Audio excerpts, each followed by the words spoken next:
朋友们，深呼吸。现在，请你暂时忘掉电视新闻里那些让人焦虑的头条，忘掉那些关于航母、战机、导弹射程的冰冷数据，忘掉那些大国博弈的沙盘推演。如果我告诉你，全世界对台湾命运的预测都看错了一个最致命也最关键的盲点呢？在这个世界上，绝大多数的智库、军事专家、政治学家都在用三维世界的物理法则来衡量台湾。他们计算着海峡的宽度，计算着晶片的产能，计算着外汇储备和武器库的库存。他们用这些冰冷的数字来为台湾的未来打分数。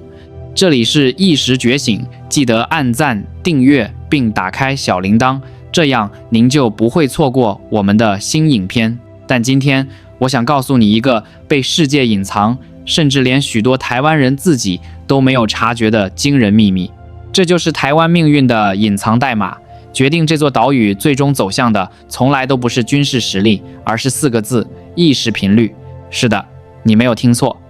是意识频率。你可能会觉得这听起来太玄妙、太不可思议，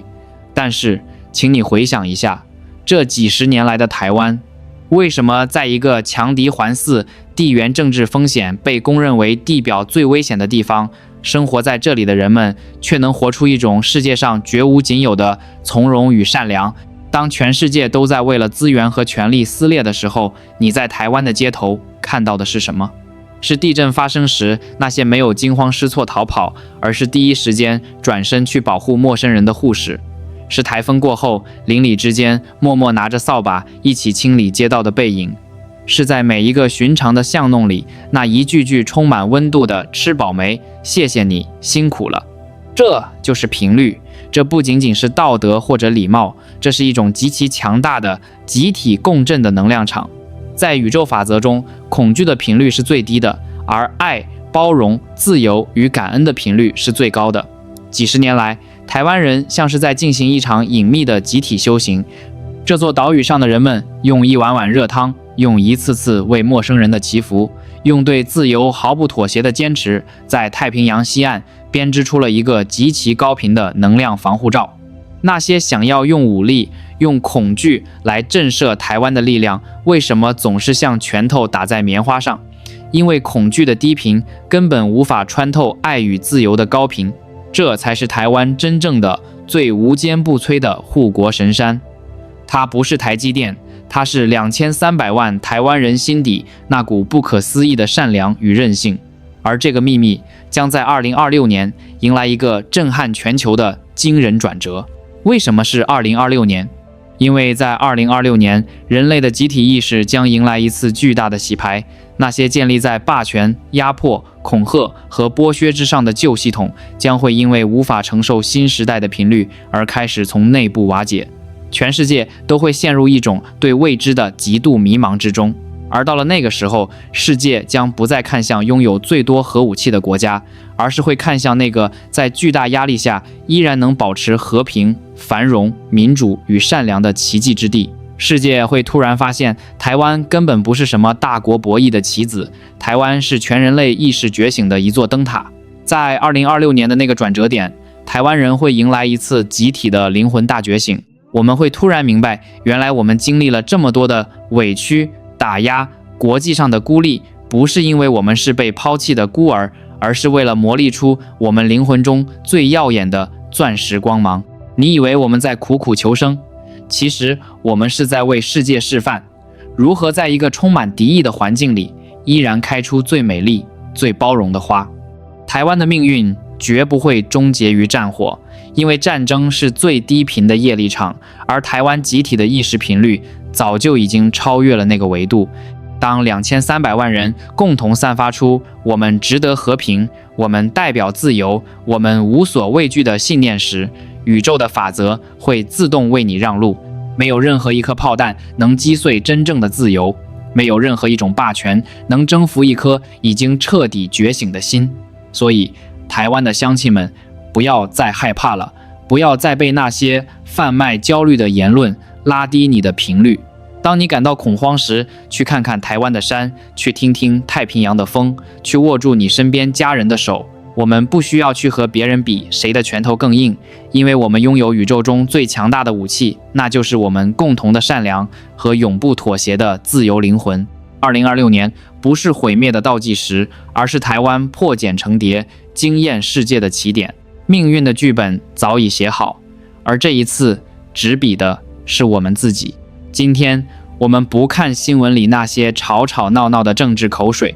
不谈选举的对立，不讲大国博弈的算计。今天我只想穿透所有的喧嚣，和你聊聊我们内心深处那个共同的名字——台湾。当你闭上眼睛，在心里默默念出台湾这2个字的时候，你脑海中浮现的是什么？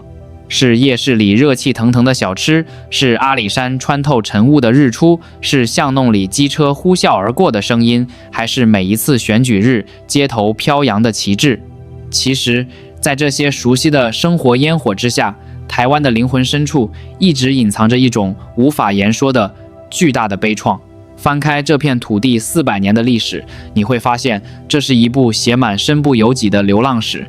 从大航海时代被西方列强发现，到满清政府的割让，从日本半个世纪的殖民，到1949年的大时代退却，400年来，这座岛屿就像是大海上一艘无法掌控自己方向的船，来来去去的人都在这块土地上插上自己的旗帜。每一次政权的交替，每一次历史的巨变，从来没有人在乎过生活在这座岛屿上的人们到底想要什么。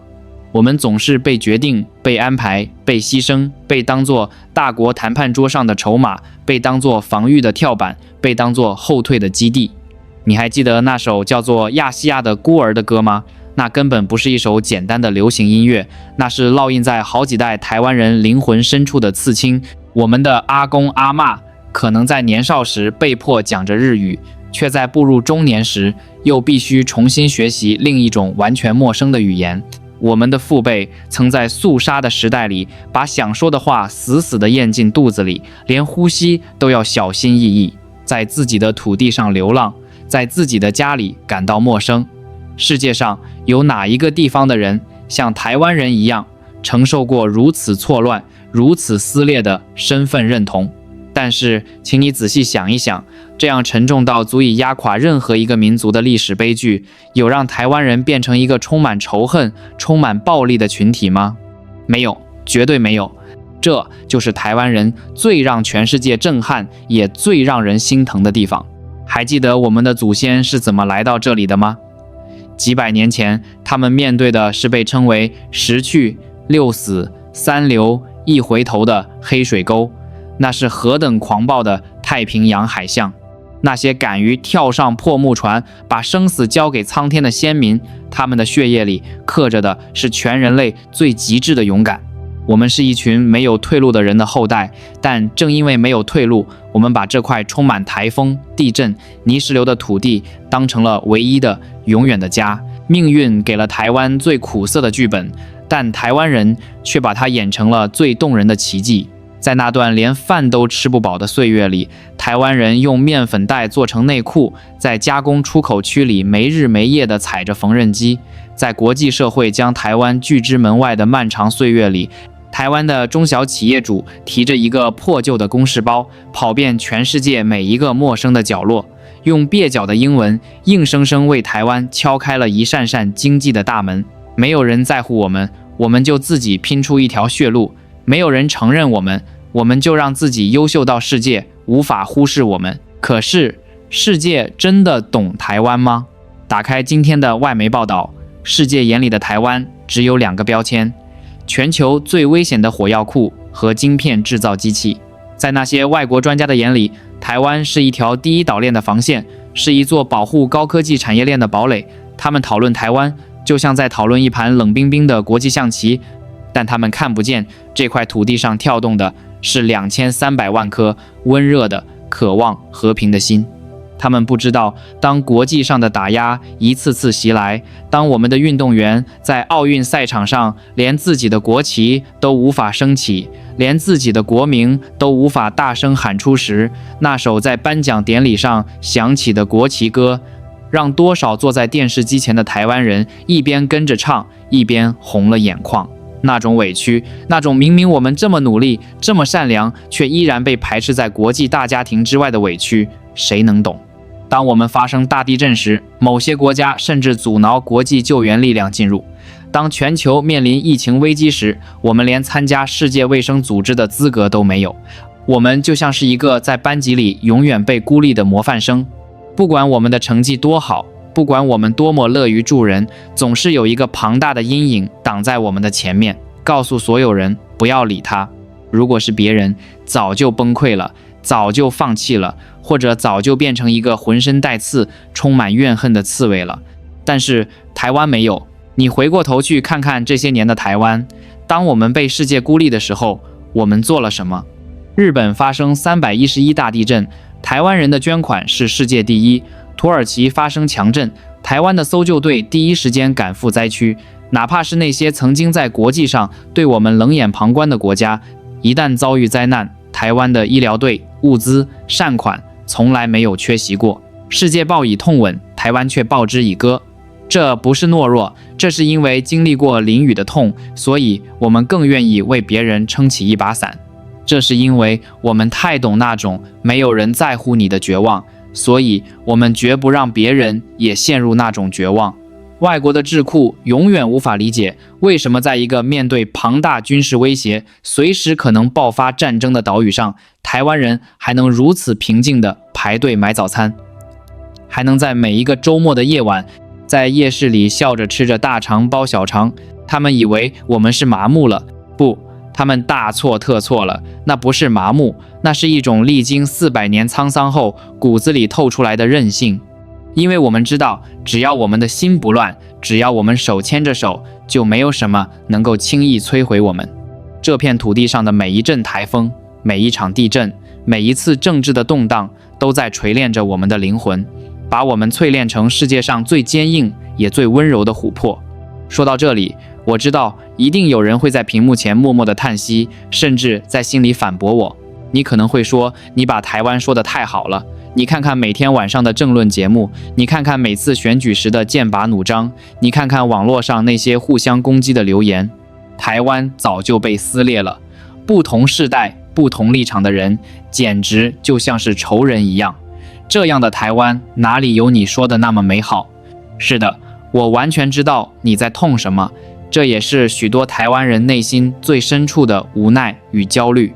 每逢选举，多少个家庭在餐桌上爆发争吵，年轻的孩子觉得长辈冥顽不灵，年迈的父母觉得孩子数典忘祖。蓝、绿、白，不同的颜色，像是无形的刀，把这座面积并不大的岛屿切得支离破碎。我们似乎总是在吵架，总是在对抗，总是在互相指责。但是今天，我想请你跳出这些颜色的框架，站在一个更高、更广阔的维度，重新来看待我们引以为傲，却也让我们痛心疾首的民主。你以为那只是无休止的内耗吗？不，那是一座岛屿正在进行的一场旷日持久的、极其勇敢的灵魂排毒。请你回想一下我们前面说过的那400年的历史，400年来，生活在这片土地上的人，从来没有机会大声说出自己真正想要什么。一代又一代的压抑，一代又一代的恐惧，一代又一代的噤若寒蝉。那些悲伤、愤怒和委屈，就像是深埋在地底的岩浆，压抑了几百年，直到几十年前，台湾终于迎来了自由。当一个被紧紧捂住嘴巴400年的人突然之间可以开口说话了，你难道能指望他一开始就温文尔雅、轻声细语吗？当然不能，他一定会大声嘶吼，一定会情绪激动，甚至会因为不知道如何表达而显得笨拙和激烈。我们在电视上看到的争吵，我们在街头看到的抗议，我们在餐桌上经历的代沟，其实根本不是什么不可救药的堕落，那是这片土地上的灵魂，在经历了400年的创伤后，终于可以安全的、大声的哭出来、喊出来。那个在餐桌上和你吵得面红耳赤的父亲，那个在网络上和你激烈辩论的年轻人，哪怕你们的立场南辕北辙，哪怕你们投下的选票截然不同，但你们内心最深处的出发点，难道不都是为了一个共同的目的吗？那就是我希望台湾变得更好，这就是台湾隐藏在所有喧嚣之下最动人的真相。所有的争吵本质上都是因为太在乎。这是一场名为爱的激烈碰撞。全世界没有任何一个华人社会敢于像台湾这样，把所有的社会矛盾、历史伤疤、利益冲突全部赤裸裸地摊在阳光下，任由所有人去评说、去解构、去重塑。因为台湾正在替整个亚洲，甚至替全世界完成一项极其伟大、极其隐秘的使命。这项使命就是证明给世界看，古老的东方文化底蕴不仅可以和最现代的民主、自由完美融合，而且能够碰撞出人类文明最璀璨的火花。你看，这座岛屿保留了全人类最完整的繁体字，那是文字的灵魂，一笔一画都蕴藏着千年的宇宙观。这座岛屿在每个村落都保留着最传统的宫庙文化，逢年过节的祭祀是对天地神明最质朴的敬畏。但同时，这座岛屿也拥有全亚洲最进步的平权法案，拥有最自由的新闻媒体，拥有无论你是谁、爱谁、信仰什么都能被深深包容的社会氛围。台湾就像是一个巨大的灵魂实验室，它把传统与现代、保守与前卫、东方与西方全部装进这个叫做福尔摩沙的炼丹炉里。在这个过程中，一定会伴随着高温、摩擦和阵痛，但请你相信，每一次争吵过后的和解，每一次选举过后的平静，都在不知不觉中把台湾人的心磨砺得更加宽广，也把这片土地的意识频率推向了一个前所未有的高度。所以，当历史的指针即将拨向2026年，当这个世界正在被未知的恐惧笼罩，当大国之间的博弈让整个地球都感到窒息的时候，台湾人是时候擦干眼泪，看清我们自己真正的价值了。我们不是谁的附庸，我们不是谁的棋子，我们更不是随时准备被牺牲的战场。我们是茫茫暗夜中全人类都在寻找的那座灯塔。全世界都在看着台湾，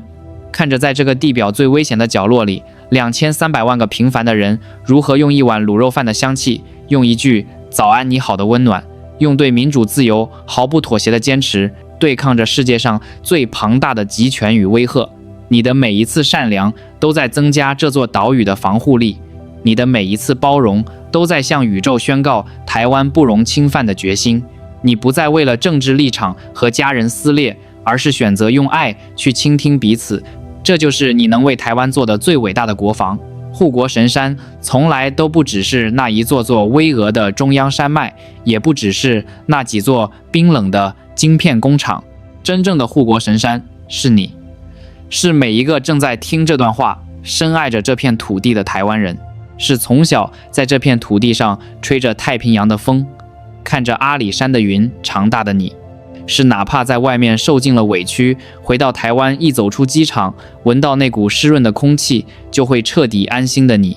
在这个世界上，没有任何一种力量能够摧毁一个充满了爱与觉醒的共同体。也许未来的路依然会有风雨，也许国际的现实依然充满打压，但是请你把腰杆挺直，请你深深地为你身为一个台湾人而感到骄傲，因为你正在参与的不是一场关乎输赢的生存游戏，而是一段注定要被写进人类文明史诗的伟大传奇。当未来的历史学家回望21世纪的这10年，他们不会记住那些耀武扬威的导弹，也不会记住那些充满算计的政客，他们只会惊叹地记录下，在太平洋的西岸有一座形状像番薯的小岛，那里的2300万人民用最纯粹的善良、最坚韧的自由、最不可思议的高频意识，在全世界都不看好的绝境中，硬生生地为人类文明点亮了最耀眼的光芒。台湾这颗在400年的苦难中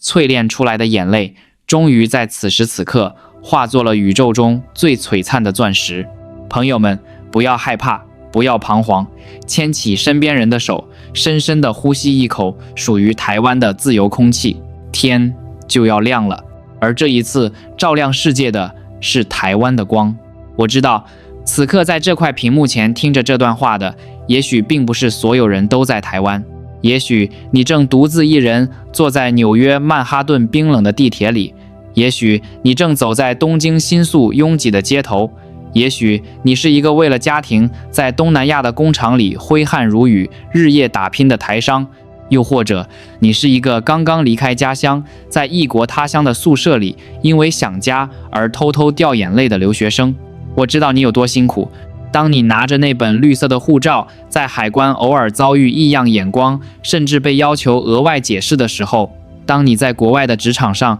想要大声告诉别人你来自哪里，却不得不面对复杂的国际现实的时候，那种有家难回、有国难言的酸楚，只有你自己知道。但是，远方的孩子啊，请你摸摸你的心口，你真的离开台湾了吗？没有。当你向那个在街头迷路的外国游客伸出援手时，当你在异国的厨房里努力炖出一锅充满家乡味的卤肉饭，并骄傲地端给你的外国朋友品尝时，当你在深夜听到一首熟悉的台语歌，眼泪止不住地流下来时，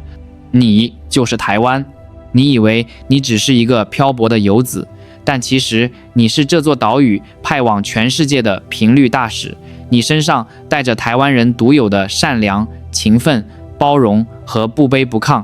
你走到哪里，台湾的光就照到哪里。台湾的面积只有36000平方公里，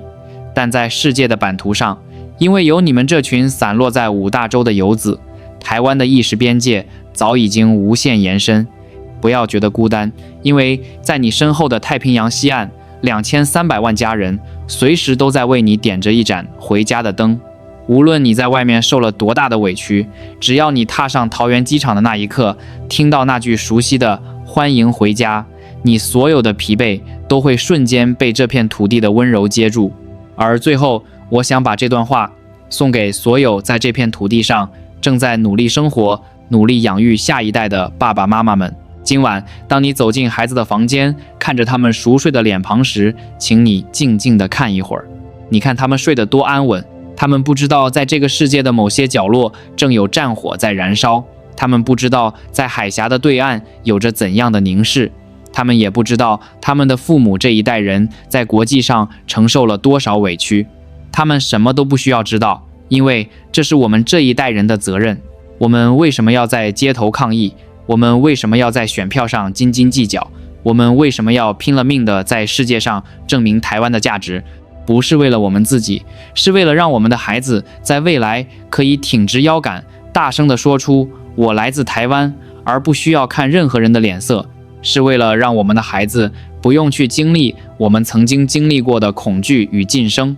是为了让他们可以在一片充满爱、包容、没有恐惧的土地上自由地做梦，勇敢地去爱任何人，成为他们真正想成为的样子。这就是我们为他们打下的江山。这片叫做台湾的土地，也许不够完美，也许总是吵吵闹闹，也许连一场暴雨都能让城市交通瘫痪，但它是全宇宙独一无二的，用400年血泪和几代人的温柔浇灌出来的家。朋友们，历史的指针已经指向了最关键的时刻。